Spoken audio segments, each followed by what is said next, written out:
এরকম ভিডিও করি না, আজকে করছি। তোর নাম কি? আশিস মাল। গোয়া থেকে আসছিস? সকাল কটায় বেরিয়েছিস?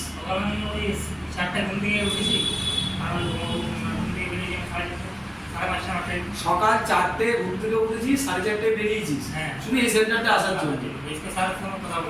যার সাথে কথা বললাম, আমার সাথে কথা বলার জন্য শুধু এই জায়গাটা এসেছিস। আচ্ছা, এবার আমাকে একটা কথা বল, আজকে গ্লোবালের জুড়ে পুরুলিয়ায় কিন্তু সাইট ছিল না?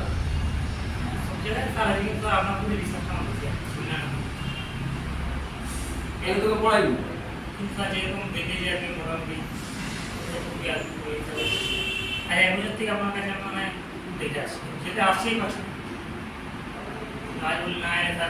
ও আমার নিজের বাঁকুড়ার সেন্টার ছিল, আমি জানি। তুই রূপাশুল কি ধরে এসেছিস?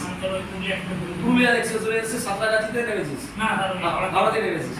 পুরুলিয়া এক্সপ্রেস থেকে সাঁতরাগা হাওড়া এসে, হাওড়া থেকে মেট্রো ধরে হাওড়া থেকে ট্রেন ধরে শিয়ালদা, শিয়ালদা থেকে ট্রেন ধরে গড়িয়া, গড়িয়া থেকে আবার অটো ধরে এখানটায় আসলো। মানে এখন বাজে প্রায় 2:45। তো মানে যারা দূর থেকে আসছে, কালকে একটু ঝাড়খণ্ড থেকে এসছে আমার কাছে, তো যারা দূর থেকে আসছে আমরা অনেক সময় ফোনে জিজ্ঞেস করছি যে আসছে, তারা বলে দেওয়া হচ্ছে ও অঞ্জন স্যার বলে দিচ্ছে, কিন্তু প্রবলেমটা তারা জানি থেকে কোথা থেকে আসছে। একটু ইন্টিমেশন, মানে এমন পরিস্থিতি হয়ে গেছে যে আমি ক্লাস করাতে করাতে আজকে এসে রীতিমতো মুড়ি জীবনে এবার যা ভালো লাগছে। এত প্রেশার যে group B group C school service এগুলো ফর্ম ফিল আপ শুরু করেনি, আমাদের এই ফর্ম বার করেছে, দুটোর প্রেশার এই জায়গায় এসে পৌঁছেছে। আমার যা ধারণা হচ্ছে পুরো বাংলা, বিশেষ করে পুরুলিয়া, মালদা, মুর্শিদাবাদ, এটা তো আমি শুধু না করে যাচ্ছি, এ তো মনে হচ্ছে পুরো একদম ভেঙে ডুবে যাবে যা অবস্থা।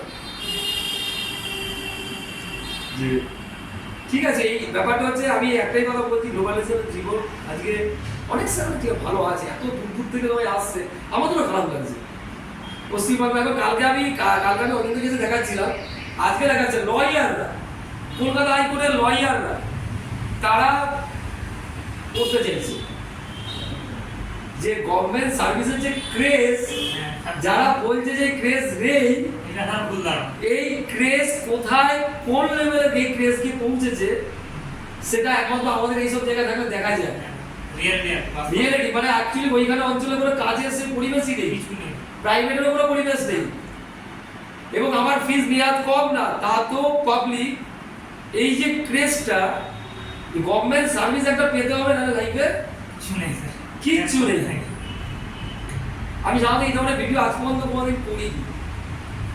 আমি একজনকে ঢুকে বলে আমি ভিডিওটা বানাবো, যে আমার খারাপ লাগছে যে স্টুডেন্টরা এত দূর থেকে, ঝাড়গ্রাম, মুর্শিদাবাদ, বাঁকুড়া, পুরুলিয়া, হ্যাঁ, যেগুলোর 8-9 ঘন্টার জার্নি পথ আছে।